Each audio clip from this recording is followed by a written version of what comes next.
mit üzennél Orbán Viktornak?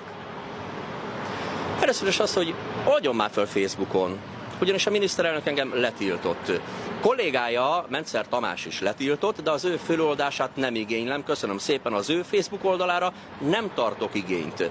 Viszont a miniszterelnökére igen, mert csak azért is, mert még a hátralévő, azt hiszem 290 nap még hátra van. Szeretném látni, hogy ő hogyan próbálja megmenteni azt, amit az elmúlt évtizedekben nem tudott.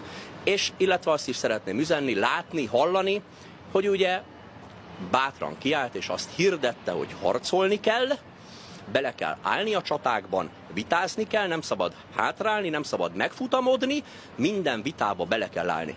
Kérem szépen, akkor a miniszterelnök urat szeretném látni, hogy élő, egyenes adásban az ország nagy nyilvánossága előtt egy televízióban leül, és megvívja a csatát élőben Magyar Péterrel.